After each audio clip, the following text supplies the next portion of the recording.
अस्सलाम वालेकुम स्टूडेंट्स। आज पीपीएससी प्रेपरेशन के सिलसिले में आज हम क्वांटम मैकेनिक्स के लेक्चर को हम डिस्कस करेंगे।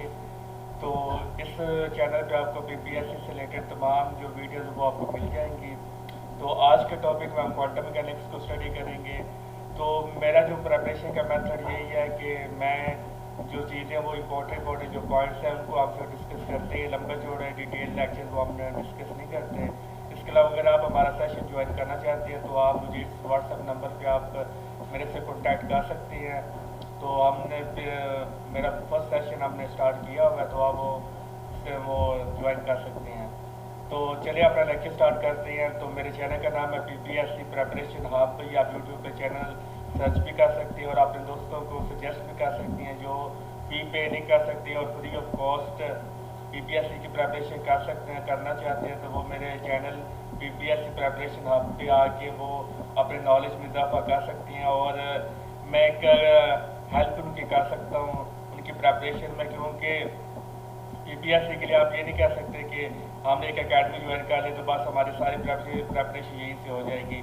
तो आपको बहुत इससे भी एफर्ट्स करना पड़ती हैं। तो मैं एक जैसे आपको एज अ हेल्प के लिए मैंने ये चैनल बनाया और यहाँ पर आपको सारा पीपीएससी का मटीरियल फ्री ऑफ कॉस्ट मिलेगा। तो ये आप अपने दोस्तों को बता सकते हैं। चलिए आप लेक्चर स्टार्ट करते हैं। पहली हमारी जो स्लाइड है वो है वेव फंक्शन के बारे में। तो पूरे जो आज का लेक्चर होगा वो हमारा वेव फंक्शन ही से रिलेटेड होगा। तो देखिए जो वेव फंक्शन है वो क्वांटम मैकेनिक्स की जान है। अगर वेव फंक्शन को आप निकाल दें तो क्वांटम मैकेनिक्स में कुछ भी नहीं बचता। तो सारी जो इन्फॉर्मेशन है क्वांटम मैकेनिक्स की वो वेव फंक्शन ही में वो कैद है। इस तरह आप कह सकते हैं कि एक आईडी कार्ड है। तो जब आप आईडी कार्ड नंबर आप कंप्यूटर में वो नागरा वाले एंटर करते हैं तो आपका सारा जो बायोडाटा होता है, आपका सारी इन्फॉर्मेशन वो आपको शो हो जाती है कि आप कहाँ से हैं, आपका किस खानदान से, वो सारी आपको इन्फॉर्मेशन शो हो जाती है। इसी तरह अगर जो क्वांटम पार्टिकल है आपने उसके बारे में इंफॉर्मेशन हासिल करनी है तो आपने क्या करना है, आपने वेव फंक्शन ही से उसकी इंफॉर्मेशन को एक्सट्रैक्ट करना है। तो अगर वेव फंक्शन नहीं होगा तो आपको क्वांटम पार्टिकल की इंफॉर्मेशन नहीं मिलेगी। सारी की सारी इंफॉर्मेशन पार्टिकल की वो वेव फंक्शन के अंदर कैद हुई होती है या तो कोडेड हुई होती है, आपने उसको निकालना होता है। तो वो आज हम पढ़ेंगे हम कैसे वो सारी इंफॉर्मेशन एक्सट्रैक्ट करते हैं कि क्यों वेव फंक्शन इतना ज़्यादा इम्पोर्टेंट है। तो it describes the probability of finding the particles. तो देखिए क्वांटम मैकेनिक्स की जो दुनिया यहाँ पर आप एब्सोल्यूट बात नहीं कर सकते, 100% श्योरिटी के साथ आप बात नहीं कर सकते। यही तो फ़र्क है क्लासिकल मैकेनिक्स और क्वांटम मैकेनिक्स में कि क्लासिकल मैकेनिक्स में आपके पास 100% रिजल्ट आते हैं, लेकिन जो क्वांटम मैकेनिक्स होती है यहाँ पर आप प्रोबेबिलिटीज़ की बात करते हैं। तो आप ये नहीं कह सकते ये चीज़ 100% हो रही होगी, आपने जस्ट प्रोबेबिलिटी बताने कि ये चीज़ के चांसेस इतने हैं। तो क्वांटम मैकेनिक्स का दूसरा नाम ही प्रोबेबिलिटी है। यहाँ पर ये प्रोबेबिलिटी की दुनिया है। आप ये भी कह सकते हैं कि एक बंदा मर भी रहा है और जी भी रहा है, तो ये क्वांटम मैकेनिक्स में ऐसा हो सकता है। प्लेटें गिर भी रही हैं, प्लेटें नहीं भी गिर रही, ये क्वांटम मैकेनिक्स है। पार्टिकल आगे भी जा रहा है, पार्टिकल पीछे भी जा रहा है, तो ये क्वांटम मैकेनिक्स है।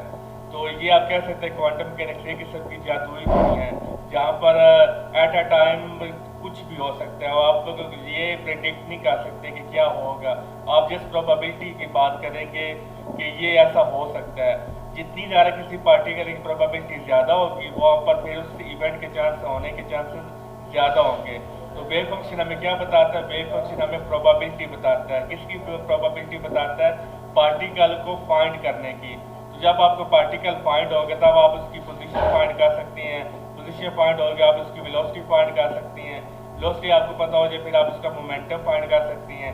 लेकिन हमें बात याद रखनी है, जो कुछ भी आपने फाइंड करना है वो सारे के सारा वो प्रोबेबिलिटीज पे वो डिपेंडेंट होगा, वो 100% रिजल्ट नहीं होगा।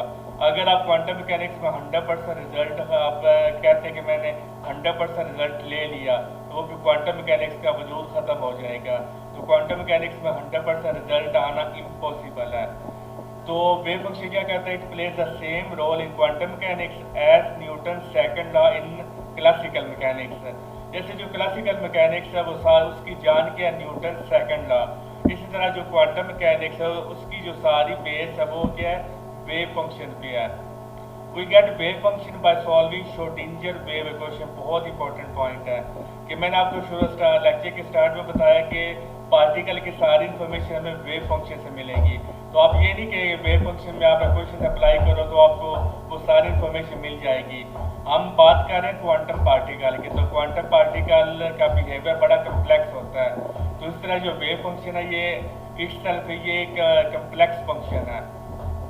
तो इससे अगर आप इन्फॉर्मेशन निकालें तो आपको क्या करना पड़ेगा, श्रोडिंगर वेव इक्वेशन को अप्लाई करना पड़ेगा। जब आप श्रोडिंगर वेव इक्वेशन को अप्लाई करते हैं तब फिर क्या होता है, तब हम इंफॉर्मेशन वेव पार्टिकल की हमें वेव फंक्शन देता है, हमें उसकी एनर्जी देता है, हमें उसका मोमेंटम देता है, वो फिर सारा कुछ हम वो फाइंड आउट कर लेते हैं। In quantum mechanics a particle is expressed by group of waves called wave packets.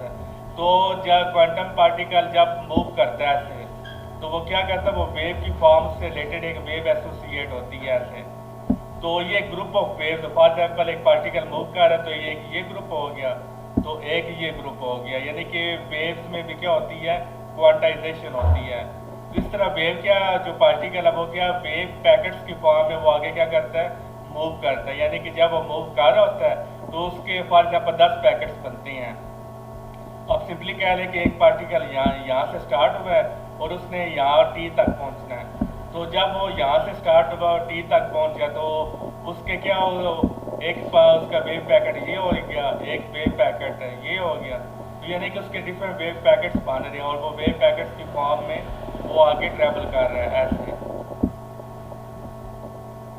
तो फिर आप कह सकते हैं कि यहाँ से लेके यहाँ तक पार्टिकल ने क्या किया, वेव पैकेट्स उससे वेव एसोसिएटेड हुई, और वेव एसोसिएटेड किस फॉर्म में हुई, वेव पैकेट्स की फॉर्म में। कंटिन्यूस वेव नहीं है, यहाँ पर देख सकते यहाँ पर वेव खत्म हो गई है, फिर न्यू वेव स्टार्ट हुई है, फिर यहाँ पर न्यू स्टार्ट हुई है, इसलिए वेव के पैकेट्स बने हुए हैं, जिस तरह आपने फोटोन को आपने पढ़ा हुआ है। तो इन सारे वेव पैकेट्स को अगर आप मिला दें तो वो इन सारे जो वेव्स के ग्रुप में इनको आप मिला दो, वो क्या बन जाता है, उसको हम कहते हैं wave packets. Wave packet wave function varies periodically with space and time. देखिए जो वेव होती है वो कैसे प्रोड्यूस होती है, जब भी कोई चीज़ ऑसिलेट करती है तो यहाँ पर भी वेव एसोसिएट हो रही है। तो आपने ये भी बात याद रखनी है कि ये जो वेव क्वांटम पार्टिकल की वेव, हम ये नहीं कहेंगे ये क्वांटम पार्टिकल की वेव है, यानी कि यहाँ पर जो क्वांटम पार्टिकल वेव नहीं बनता बल्कि उससे वेव एसोसिएट होती है। तो ये आपने फर्क याद रखना है कि क्वांटम पार्टिकल खुद वेव नहीं बनता बल्कि क्या होता है, क्वांटम पार्टिकल से एक वेव एसोसिएट होती है। जैसे वाटर वेव है, तो वाटर में हम क्या कहते हैं, वाटर को हम वो कोई उसमें डिस्टर्बेंस क्रिएट करते हैं, फिर वो वाटर वेव्स प्रोड्यूस होती हैं, यानी कि हम कहते हैं पानी की वेव्स। स्ट्रिंग में डिस्टर्बेंस क्रिएट करें तो हम कहते हैं स्प्रिंग वेव्स, यानी रस्सी की वेव्स। लेकिन क्वांटम पार्टिकल में आप क्वांटम मैकेनिक्स में आप ये नहीं कहेंगे कि पार्टिकल की वेव, बल्कि आप बोलेंगे पार्टिकल से एसोसिएटेड एक वेव है, कि ये वेव उस पार्टिकल से बिलोंग करती है। तो इस वेव और जो सिंपल क्लासिकल मैकेनिक्स में वेव है, जैसे वाटर वेव्स, स्ट्रिंग वेव्स, उन दोनों में डिफरेंस है, ये दोनों सेम नहीं होती, वो बजाते खुद वेव्स होती हैं और ये वेव एसोसिएटेड होती हैं। तो दूसरी बात मैंने आपको बता रहे थे, जब भी कोई वेव प्रोड्यूस होती है उसमें कोई ना कोई चीज़ ऑसिलेट ज़रूर करती है। जैसे लाइट में आप एग्जांपल ले, लाइट में क्या करता है, इलेक्ट्रिक फील्ड और मैग्नेटिक फील्ड वो ऑसिलेट करता है। तो इलेक्ट्रिक फील्ड और मैग्नेटिक फील्ड को ऑसिलेट करने की वजह से क्या पैदा होता है, इलेक्ट्रोमैग्नेटिक वेव वो प्रोड्यूस होती है। इसी तरह जो क्वांटम जो वेव होती है उसमें क्या होता है, जो वेव फंक्शन हमारा होता है साई, ये ऑसिलेट करता है पीरियोडिकली। किसके रिस्पेक्ट में क्या ऑसिलेट करता है, स्पेस एंड टाइम के रिस्पेक्ट में ये पीरियोडिकली ऑसिलेट करता है। वो फिर उस पार्टिकल से एसोसिएटेड वेव जनरेट हो जाती है, जिसको डी ब्रोए से हम फाइंड आउट कर लेते हैं। तो सेकंड स्लाइड हमारे पास, psi itself has no physical significance. ऐसे मैंने आपको बताया कि ये वेरी कम्प्लेक्स फंक्शन होता है, तो इटसेल्फ इसकी कोई फिजिकल सिग्निफिकेंस नहीं है, क्योंकि जब हम इससे कोई इन्फॉर्मेशन ड्राइव कर ही नहीं सकते तो फिर हम इसका फ़ायदा क्या है, जितनी मर्जी इन्फॉर्मेशन इसके अंदर कैद हो। जैसे आप कह सकते हैं कि एक सोना हमारे वो एक रूम में कैद है, चारों तरफ हमारे बंदे खड़े हुए और उन्होंने हमें कैद किया हुआ है, और जेल के बाद वो हमारा जी सारा खाना रख दें, तो जब हम उस खाने तक पहुंच ही नहीं सकते तो उस खाने का हमारे लिए क्या फ़ायदा, जितना मर्जी वो अच्छा खाना बना हो। इस तरह जब वेव फंक्शन में जितनी मर्जी इंफॉर्मेशन पार्टिकल सारी इंफॉर्मेशन इसके अंदर कोडेड है, तो जब हम इससे एक इन्फॉर्मेशन एक्सट्रैक्ट कर ही नहीं सकते तो फिर हमें उसका क्या फ़ायदा होगा। इसलिए जो साई है इसकी इटसेल्फ कोई फिजिकल सिग्निफिकेंस नहीं होती, क्योंकि ये क्या होता है, कम्प्लेक्स फंक्शन होता है। All the information of quantum particle is in the wave function. तो किस सारी इंफॉर्मेशन किस में कोडेड होती है, वेव फंक्शन में। लेकिन अगर आप क्या करें, इसके कम्प्लेक्स फंक्शन को इसके कॉन्जुगेट से मल्टीप्लाई कर दें, यानी साई है तो आप क्या करें, इसको इसके कम्प्लेक्स कॉन्जुगेट से मल्टीप्लाई कर दें, यानी कि साई और साई स्टार से। तो Sai multiply by Sai star किसके इक्वल होता है, वो इसके इक्वल होता है साई मॉड स्क्वायर के। तो सारी की सारी इंफॉर्मेशन अगर हम ये निकालना चाहते हैं तो हमें यहाँ से मिलेगी। साई हमें इंफॉर्मेशन, साई का इंफॉर्मेशन तो होती है लेकिन वो हमें इंफॉर्मेशन नहीं दे सकता, लेकिन जो साई मॉड स्क्वायर है ये हमें सारी इंफॉर्मेशन देगा। तो साई मॉड स्क्वायर किसके इक्वल होता है, साई इंटू साई स्टार, कि ये साई और ये इसका कम्प्लेक्स कॉन्जुगेट है। तो जब इन दोनों को हम मल्टीप्लाई करेंगे तो हमें क्या मिलता है, हमें रियल फंक्शन मिलता है। तो वो फिर हमें कोई ना कोई नंबर मिलेगा, तो वो फिर हमारे पास उसकी कोई ना कोई वैल्यू आ जाएगी। तो यानी कि आप फिर सिंपली कह सकते हैं कि क्वांटम मैकेनिक्स में जो इम्पोर्टेंस है वो साई मॉड स्क्वायर की है, साई की इम्पोर्टेंस नहीं है। और साई मॉड स्क्वायर का नाम हमने क्या रखा हुआ है, प्रोबेबिलिटी डेंसिटी। जैसे मैंने आपको बताया है कि वेव फंक्शन क्या करता है, हमें प्रोबेबिलिटी के बारे में बताता है। तो इसलिए जो साई मॉड स्क्वायर का हमने नाम क्या रखा है कि प्रोबेबिलिटी डेंसिटी, कि कितनी हमें ये प्रोबेबिलिटी बता रहा है कि अगर ये हमारे पास एक पोटेंशियल वेल है तो इसके अंदर पार्टिकल के पाने जाने की ये अगर हमें इतनी बताता है तो हम बताएंगे कि इतनी प्रोबेबिलिटी डेंसिटी है, यहाँ पर इस जगह में पार्टिकल कहीं पे भी हो सकता है, तो ये इसकी क्या होगी, प्रोबेबिलिटी डेंसिटी होगी।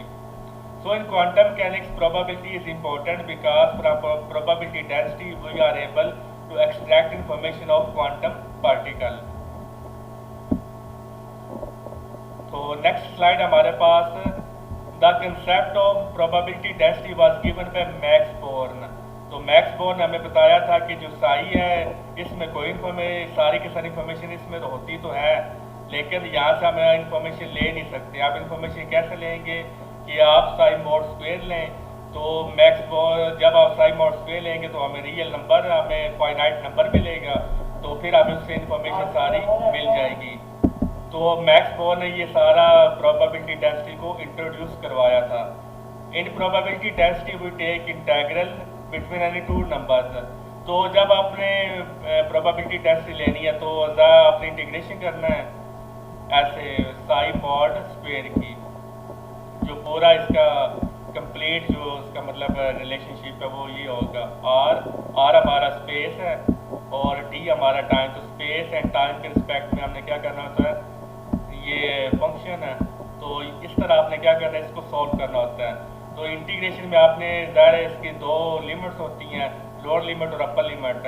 तो आप कोई सी भी वैल्यू आप यहाँ पे पुट कर सकते हैं कि 2 से लेकर 8 तक, 100 से लेकर 200 तक, -2 से लेकर +50 तक, यानी कोई भी आप यहाँ पर लिमिट आप पुट कर सकते हैं। तो ये हमारा सारा फिर क्या होगा एक्सप्रेशन, ये हमारा प्रोबेबिलिटी डेंसिटी का एक्सप्रेशन हो गया। लेकिन अगर हम क्या करते हैं, अगर हम लिमिट -∞ से +∞ कर लें, ठीक है, तो अगर हम लिमिट -∞ और +∞ ले लें, यानी कि कोई नंबर ना लें, तो फिर प्रोबेबिलिटी डेंसिटी का नाम क्या बन जाता है, उसको हम नाम बोल देते हैं कि नॉर्मलाइज्ड वेव फंक्शन। यानी कि ये हमारा जो वेव फंक्शन है, तो साई मॉड स्क्वायर, तो इस जब आप -∞ से +∞ आप लिमिट आप अप्लाई करेंगे तो आंसर हमेशा क्या आएगा, 1 आएगा, ये हमेशा 1 आएगा। इसको इस एक्सप्रेशन को हम क्या कहते हैं, नॉर्मलाइज्ड वेव फंक्शन। कि हमने वेव फंक्शन को क्या कर दिया, हमने नॉर्मलाइज कर दिया। तो यानी कि जब इस एक्सप्रेशन का आंसर 1 आ जाए तो हम बोलेंगे ये वेव फंक्शन नॉर्मलाइज्ड है, ठीक हो गया। तो इन नॉर्मलाइज हम क्यों करते हैं? नॉर्मलाइज हम इसलिए करते हैं कि देखिए अगर हमारे पास ये एक पोटेंशियल वेल है, क्या हमारी ये यूनिवर्स है, ठीक है, तो -∞ प्लस इन्फिनिटी का मतलब क्या? पूरी यूनिवर्स। तो पूरी यूनिवर्स में कहीं ना कहीं तो पार्टिकल हमें मिलेगी ही, क्योंकि हमने पूरी यूनिवर्स पे क्या कर दिया है, लिमिट को इंटेग्रल को अप्लाई कर दिया है। तो पूरी यूनिवर्स में तो ज़ाहिर पार्टिकल ने लाजमी होना ही होना है। तो जब पार्टिकल ने होना ही होना है तो फिर हमें प्रोबेबिलिटी क्या मिलेगी? हमें प्रोबेबिलिटी 1 मिलेगी। तो हम ये बोलेंगे हमने इस वेव फंक्शन को नॉर्मलाइज कर दिया है। तो लेकिन अगर आप सिंपल लिमिट नंबर्स पुट करती हैं -∞ और प्लस इन्फिनिटी, जब आप कोई भी और लिमिट आप पुट करते हैं तो फिर उसको हम बोलेंगे प्रोबेबिलिटी डेंसिटी। लेकिन अगर आप -∞ और प्लस इन्फिनिटी लिमिट्स पुट करते हैं तो फिर हम उसको बोलेंगे normalisation condition. In quantum mechanics we always talk about the probabilities, ये आपको बता चुका हूँ। और ये एक इम्पॉर्टेंट पॉइंट है, द मैक्सिमम प्रोबेबिलिटी इज 1। अब देखिए पेपर में MCQ फॉर्म यहीं से आपको बनने हैं MCQ कि मैक्सिमम प्रोबेबिलिटी क्या होगी, नॉर्मलाइज वेव फंक्शन किसके इक्वल होता है, नॉर्मलाइज वेव फंक्शन में लिमिट्स की वैल्यूज क्या होती हैं, प्रोबेबिलिटी डेंसिटी क्या होती है, प्रोबेबिलिटी का कंसेप्ट किसने इंट्रोड्यूस करवाया। इंटरव्यू में आपसे ये सारी चीज़ें पूछी जा सकती हैं। तो इसलिए मैंने आपको ये नहीं क्योंकि बुक से लेकर वो सारी आपको लंबी चौड़ी आपको मैं डिस्कशन सुनाऊँ, वो ऐसा मैंने नहीं किया। मैंने जो इंपॉर्टेंट पॉइंट्स है वो जैसे आपको वहाँ पर निकाल के आपको जैसे उस पर लेक्चर दे रहा था कि ये आप जैसे याद कर लो और इनको आपके समझ हो तो आपके इंशाल्लाह ताला आपका पेपर और इंटरव्यू बहुत अच्छा होगा। यही से सारी चीज़ें क्वेश्चन बनते हैं। तो ये किस्म के आपको मैं MCQ ही करवा रहा हूँ क्योंकि यहीं से MCQ बनने हैं। तो अगर आप इनको याद करेंगे तो आपके MCQ इंशाल्लाह ताला क्लियर हो जाएंगे। तो नेक्स्ट हमारी स्लाइड है, the difference between classical mechanics and quantum mechanics is that in classical mechanics we get absolute results but in quantum mechanics we get probabilities। तो वन लाइनर में अगर आपसे इंटरव्यू में पूछा जाए कि क्लासिकल मैकेनिक्स और क्वांटम मैकेनिक्स में क्या फ़र्क है, तो आप बोलेंगे क्लासिकल मैकेनिक्स में हम क्या बोलेंगे, हमें 100% रिजल्ट मिलते हैं, लेकिन क्वांटम मैकेनिक्स में हमें एब्सोल्यूट 100% रिजल्ट नहीं मिलता बल्कि हमें प्रोबेबिलिटीज मिलती हैं। In quantum mechanics we are dealing with very small particles so we can not get absolute results, क्योंकि वो क्वांटम पार्टिकल बहुत स्मॉल होता है। स्मॉल जब पार्टिकल होता है उसकी वेलोसिटी बहुत ज़्यादा हाई होती है, वो एज अ वेव बिहेव कर रहा होता है, तो इसलिए वहाँ पर हमें एब्सोल्यूट रिजल्ट्स नहीं मिलते क्योंकि उसका जो बिहेवियर होता है वो बहुत कम्प्लेक्स होता है। When particle moves it behaves as a wave. देखिए वो वेव बनता नहीं है बल्कि क्या करता है, बिहेव एज अ वेव जैसा बिहेव करता है। तो इससे ये आपने फ़र्क याद रखना है। ये बड़ा इंटरव्यू में आपसे पूछ सकती हैं कि क्वांटम मैकेनिक्स में क्या पार्टिकल खुद वेव बनता है? नहीं, पार्टिकल वेव जैसा बिहेव करता, खुद वेव नहीं बनता। And when it interacts with matter it behaves as a particle. तो आप कह सकते हैं कि क्वांटम मैकेनिक्स में जो पार्टिकल है तो वो ना तो पार्टिकल और ना ही वेव है। तो वो जब मूव करेगा तब वेव जैसा बिहेव करेगा लेकिन वेव नहीं बनेगा, और जब किसी मैटर के साथ कोलाइड करेगा तब पार्टिकल जैसा बिहेव करेगा, यानी कि पार्टिकल की जो करैक्टरिस्टिक्स होती हैं वो उसमें आ जाएंगी, और जब मूव करेगा तो जो वेव की करैक्टरिस्टिक्स है वो उसमें आ जाएंगी। तो आप ये नहीं बता सकते कि इलेक्ट्रॉन पार्टिकल है या वेव है। इलेक्ट्रॉन वेव भी है, इलेक्ट्रॉन पार्टिकल भी है। तो यही क्वांटम मैकेनिक्स में आप 100% बात नहीं कर सकते। आप ये नहीं कह सकते ये इलेक्ट्रॉन पार्टिकल है, तो आप ये भी नहीं कह सकते इलेक्ट्रॉन वेव है। तो इलेक्ट्रॉन वेव भी है और पार्टिकल भी है। A particle can not have both wave and particle simultaneous. बहुत इंपॉर्टेंट पॉइंट है कि पार्टिकल जो एट अ टाइम दोनों कैरेक्टरिस्टिक्स वेव की और पार्टिकल की वो कैरी नहीं करता। या तो वो एज अ वेव बिहेव कर रहा होगा और या वो एज अ पार्टिकल बिहेव कर रहा होगा। ये नहीं हो सकता कि एट अ टाइम वो पार्टिकल के तौर पर भी बिहेव करे और वेव के तौर पर बिहेव करे। या तो वो एज अ वेव बिहेव कर रहा होगा या एज अ पार्टिकल बिहेव कर रहा होगा। इस प्रिंसिपल को हम कहते हैं corresponding principle. When quantum particle moves close to the speed of light, जब क्वांटम पार्टिकल लाइक इलेक्ट्रॉन की स्पीड कितनी होती है 10⁻6 होती है, और स्पीड ऑफ लाइट कितनी होती है वो होती है 10⁸8। तो ये 3 × 10⁸8 होती है और इलेक्ट्रॉन की स्पीड होती है 2.1 इंटू 10⁻6 मीटर पर सेकंड। तो ये स्पीड ऑफ लाइट को क्या कर रही है, अप्रोच कर रही है क्लोज स्पीड ऑफ लाइट के। तो फिर हम फिर हम क्या करते हैं, हम रिलेटिविस्टिक क्वांटम मैकेनिक्स को अप्लाई करते हैं। यानी फिर आगे क्वांटम मैकेनिक्स के आगे ब्रांचेस बन जाती हैं कि वो पार्टिकल जिनकी स्पीड ऑफ लाइट के करीब है, वहाँ पर फिर आप रिलेटिविस्टिक क्वांटम मैकेनिक्स में आप उसको स्टडी करेंगे। Expectation value is average value, ये डेफिनेशन भी आ सकते हैं और एमसीक्यू भी है कि एक्सपेक्टेशन वैल्यू क्या होती है, एवरेज वैल्यू होती है। जब आपको बोलूँ कि इलेक्ट्रॉन की एक्सपेक्टेशन वैल्यू निकाल, तो आप क्या बोलेंगे, इलेक्ट्रॉन की एवरेज वैल्यू निकालेंगे उसके मोशन की, उसके बिहेवियर की। The base of quantum mechanics is quantization. तो सारी जो क्वांटम मैकेनिक्स है वो ना बेस करती है क्वांटाइजेशन पे कि एनर्जी कॉन्टिन्यूस नहीं होती बल्कि क्वांटाइज होती है। अब बाद बच्चों को क्वांटाइज का मीनिंग सही पता नहीं होता। तो क्वांटाइज का मतलब आपको मैं बताता हूँ। अब देखिए ये एक लाइन है,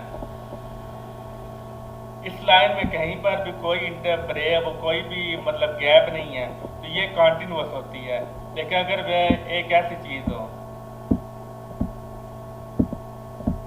अब देखिए यहाँ पर गैप आ रहे हैं, तो ये है क्वांटाइजेशन, ये है क्वांटम। ये भी आपने बात याद रखनी है कि जितना साइज इसका हो उतना ही साइज इसका हो। ये नहीं है कि इस पैकेट का साइज बड़ा और इस पैकेट का साइज छोटा हो और इसका साइज कोई और नहीं। तो गैप भी सेम होना चाहिए और पैकेट का साइज भी क्या होना चाहिए, सेम होना चाहिए, तब हम बोलेंगे ये क्वांटाइज्ड है। तो क्वांटम मैकेनिक्स का नाम भी यहीं से निकला है, क्वांटाइजेशन से, क्वांटम मैकेनिक्स। इनसे classical mechanics energy is continuous but in quantum mechanics energy is not continuous. Quantization means fixed. तो ये आप क्या हो गया, फिक्स हो गया कि ये पैकेट का साइज हमेशा इतना ही रहेगा, इससे बड़ा नहीं हो सकता। हर केस में पैकेट का साइज इतना ही होगा। जैसे इलेक्ट्रॉन जो फोटोन है उसकी एनर्जी हमेशा क्या रहेगी, उसकी एनर्जी हमेशा इज इक्वल टू HF होगी। H हमारे पास प्लैंक्स कांस्टेंट और F हमारे पास फ्रीक्वेंसी है।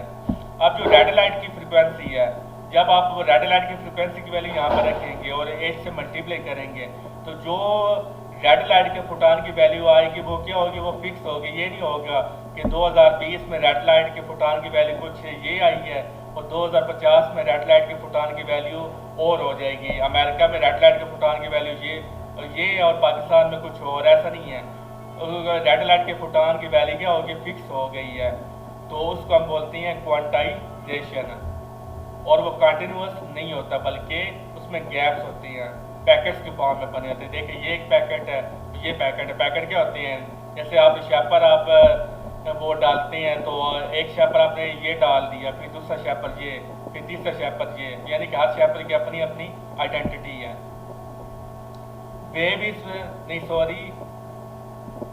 Wave is produce by vibration. तो ये बड़ा इंपॉर्टेंट पॉइंट है, इंटरव्यू में आपसे पूछ सकते हैं कि वेव कैसे प्रोड्यूस होती है। वेव हमेशा वाइब्रेशन से प्रोड्यूस होती है, और MCQ में भी आ सकता है।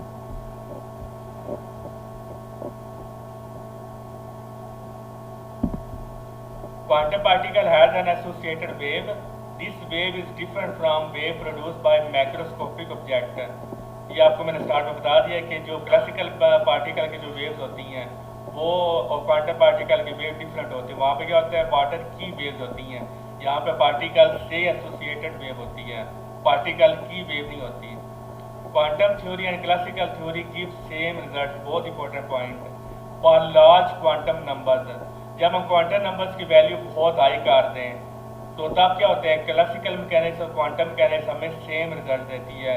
सरप्राइजिंग थिंग है कि for large quantum numbers classical mechanics क्या बन जाती है, क्वांटम मैकेनिक्स बन जाती है। क्वांटम मैकेनिक्स क्या बन जाती है, क्लासिकल मैकेनिक्स बन जाती है।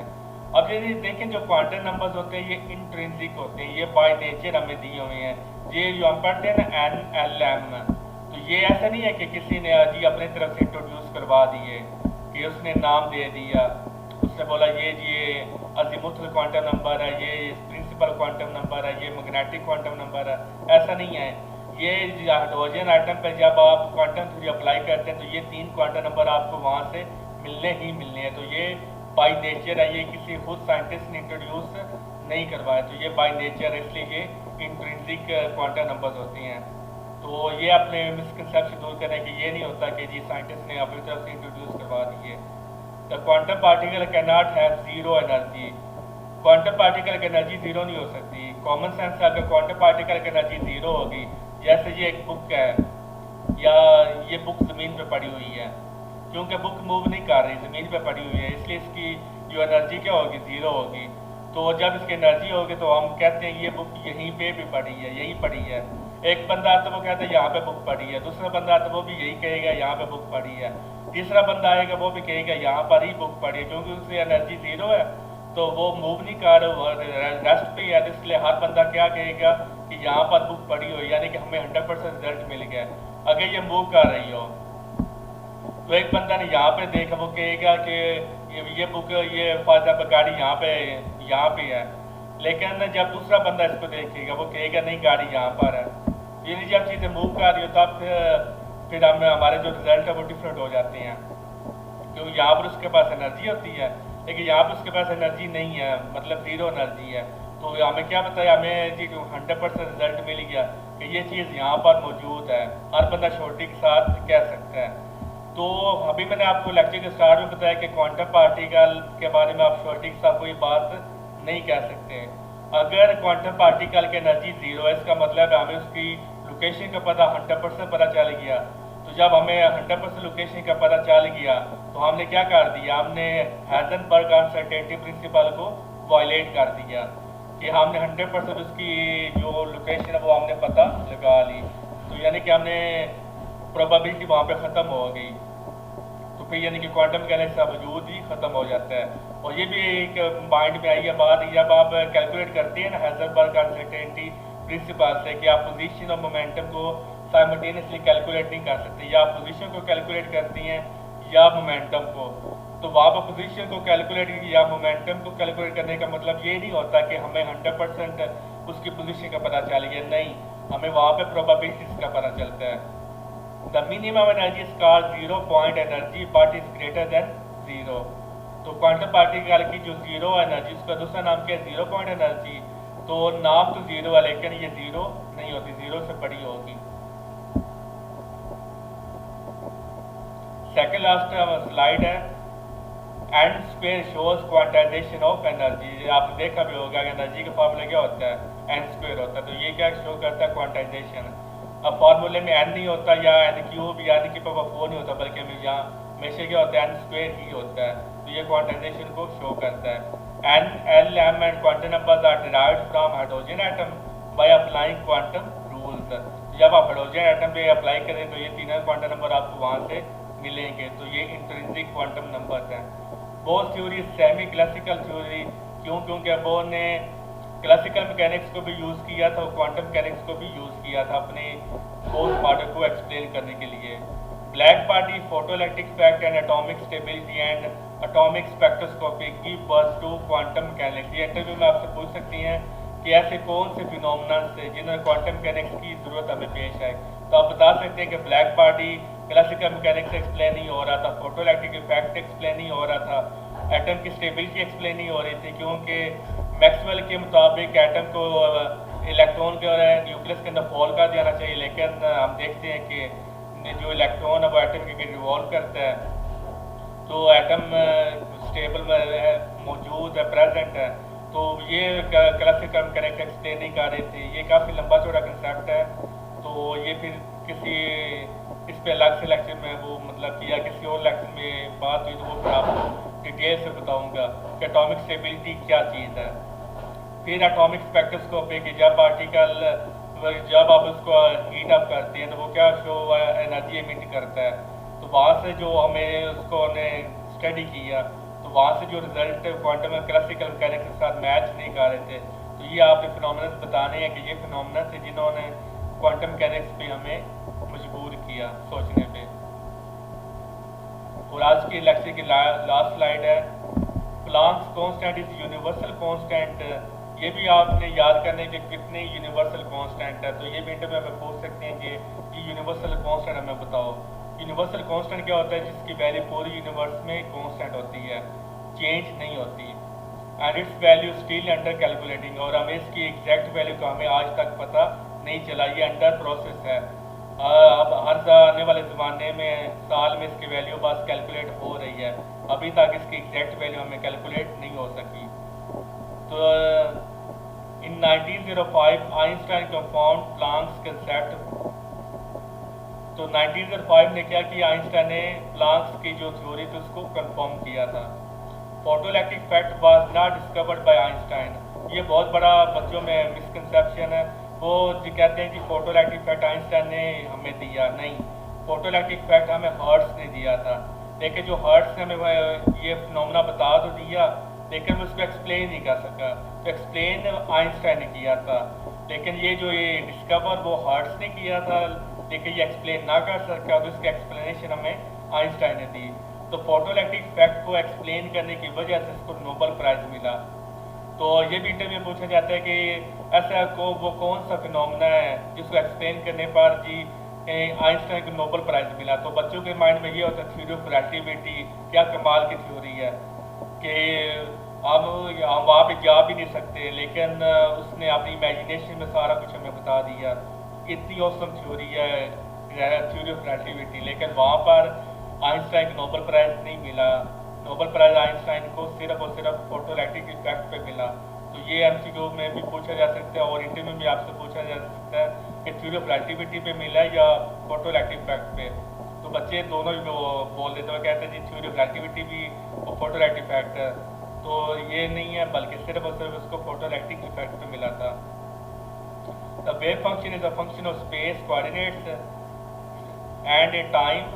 तो अगर आपने 3 डायमेंशन, यहाँ पर 4 डायमेंशन यूज़ हो रही हैं, 3 डायमेंशन एक्स वाई जी और ये टाइम हमारी चौथी डायमेंशन है।